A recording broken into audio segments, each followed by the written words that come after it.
Let's talk about one of the most famous villains in Enterprise 911, dialing 9. It's the one thing that everyone remembers about, and it's the one thing that people cling to because it feels like the whole problem is a button. Spoiler alert, this isn't a button. Dialing 9 is the easy part. The real chaos is everything that happens after the call connects. Location, routing, callback, security, and whatever your shiny modern collaboration app thinks your address is at 2 a.m. when a student calls from a basement stairwell. Today I want to connect the dots from MLTS to NG911 and why the least of your problems is the digit that you dial first. And that's what's coming up on TiPS Today in Public Safety. Welcome to TiPS Today in Public Safety, your go-to podcast for today's breaking stories and public safety news. Here's your host, Fletch, with today's tips. Welcome to TiPS Today in Public Safety. This is Fletch. I'm a NENA certified ENP, and every Monday, Wednesday, and Friday, I try to bring you the latest, most informative, and sometimes a bit controversial takes on emergency communications. Today, I want to take a deep dive into MLTS to NG911, and why dialing 9 is the least of your problems. Now, let me be clear. When I wrote Kerry's Law more than a decade ago, I made no prefix a real requirement, and that matters. It's a big part of what killed Kerry Hunt. You see, people shouldn't have to remember some secret handshake to reach 911. But here's the thing. If your entire MLTS emergency plan is remove the 9, well, congratulations, because you fixed the easiest part of a much bigger puzzle. Oh, spoiler alert, you're still not compliant with federal law. NG911 isn't just better 911. It's a different way of thinking about how call data and location move through the networks. And enterprise environments are, by definition, complicated. Talking about campuses, hospitals, hotels, factories, and high-rises. Companies with remote workers, soft phones, Wi-Fi calling, as well as multiple carriers, multiple vendors, and probably at least one thing that hasn't been patched since the invention of the pager. So, let's get into it. Dialing 9 was a symptom, not a disease. Look, the Dial 9 issue was really about humans being forced to adapt to some antiquated telecom plumbing. But people don't panic efficiently. They don't remember training perfectly. And in an emergency, they really shouldn't have to. But make no mistake, removing the prefix of 9 does not magically make your call land at the right 911 center, arrive there with the right location, provide a valid callback number that actually works, and there's enough context for local on-site and first responders to find someone quickly. You see, removing the 9 just means the call's leaving your system sooner. It doesn't guarantee it's correct. And if what you send out is wrong, Next Generation 911 won't fix that for you. Next Generation 911 just delivers exactly what you provide, but it does it faster and with more options. And that includes options that can be wrong in higher resolution. Think about that. Location, the real boss fight. In MLTS land, location has been often treated like a spreadsheet problem. In this building, in this wing, those phones and numbers are over there. Okay, but that falls apart the moment that you add soft phones that can move, hot desking, Wi-Fi roaming, hybrid work, a shared extension, and maybe a UC app that's able to place emergency calls without behaving like a traditional desk phone. Dispatchable location is not a vibe. It's specific. It's a place someone can go. Building, floor, room, suite, wing, entrance, and even sometimes the best access point. The more granular, the better and faster the response. So if your location data is stale, it's generic, or it's mapped to a main address, and then when responders arrive, if you're not in the lobby at the front door, it's a scavenger hunt. In a hospital, they call 911 too. That's a problem. But if it's a school, that's a headline. Next Generation 911 raises the stakes because it has the ability to accept richer location data. in addition to more context. So if you don't have a process to generate, validate, and maintain that location, you're not NG911 ready, you're just new problems enabled. 911 routing and the correct PSAP is not guaranteed. Here's a little bit that most enterprises don't realize. The quiet truth is, a connected 911 call is not the same as a correctly routed 911 call. Enterprises can have complex boundaries, multiple municipalities, multiple campuses served by multiple PSAPs. Then there's mutual aid overlays and those weird corners of GIS where a parking lot and a building don't agree on jurisdiction. Yeah, it happens.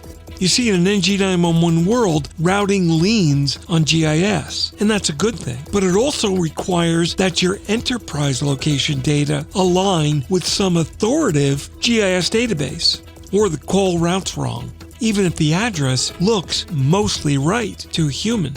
Did you get that? The call can still route wrong, even if the address looks mostly right to a human. How can that be, Fletch? It's because mostly right isn't a routing policy. So if you're migrating MLTS to an NG911 capable approach, you need to plan for how location gets validated against real jurisdictional boundaries and how exceptions get handled. And that's especially true for large campuses and multi-site enterprises. Callbacks and continuity, stuff that breaks under stress. Let's just say that the call gets through. Great. But now the call drops. But more information is needed. So what number does the call taker call back? Is it a direct number that rings to the caller? Is the caller even there or conscious and able to answer the call? Or does it go to a main number that hits an auto attendant or a ring group that no one answers at 3 a.m? Maybe it hits a security desk, but that desk moved last year and no one updated the records. This is where MLTS teams find the harsh reality that emergency calling isn't just outbound routing, it's an entire workflow. Next generation 911 opens doors, not just physically, it can do that, but for data delivery.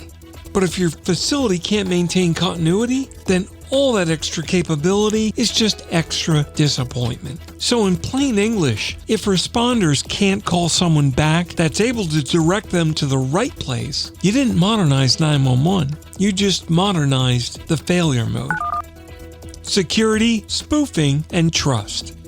If you want one big reason why dialing 9 is the least of your issues, think about this. Modern emergency communications is a trust problem. And the question is, can the receiving system trust what it's being told about your location and identity? Legacy E911 relies on caller ID. And if robocalling did anything, it taught everyone that caller ID was worthless for identity. Also, can the PSAP trust the source network? Can it trust that that call isn't spoofed, isn't manipulated, and not part of some attack?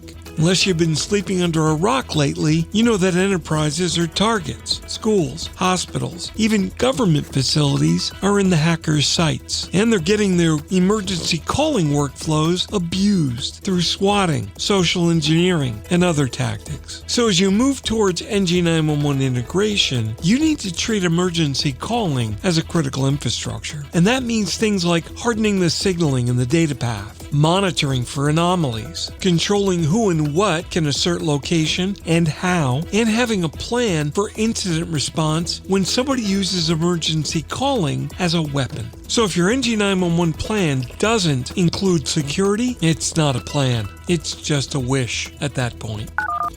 Reality check.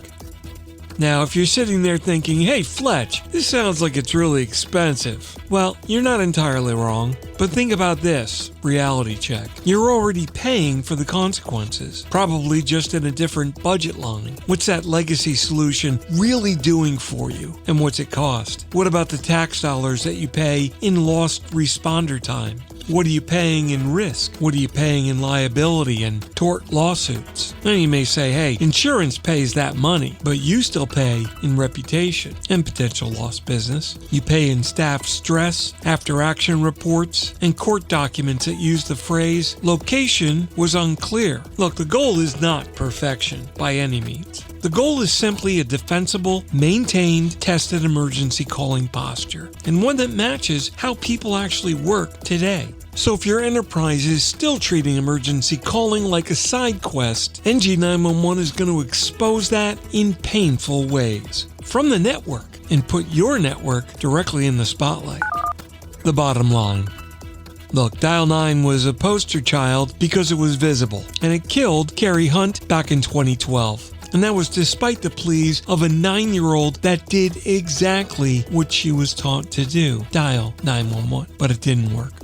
So you see, the real problems are invisible until something goes wrong.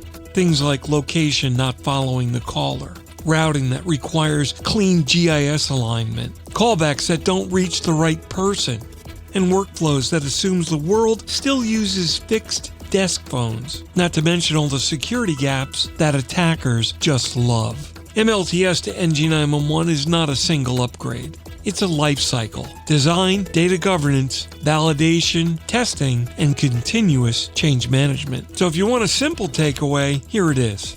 Removing the 9 helps someone place a call, but everything else helps someone survive it. And that wraps up today's episode of Tips Today in Public Safety. Thanks so much for listening. For more updates and insights, remember to follow me on social media at Fletch911. And you can visit 911tips.com, where you'll find a complete archive of all of my previous episodes. Check out my blogs at Fletch.tv, and my professional website is Fletch911.com. Stay safe. Thanks so much for listening. And if you're in public safety, thanks for what you do every single day. We'll catch you next time. Take care.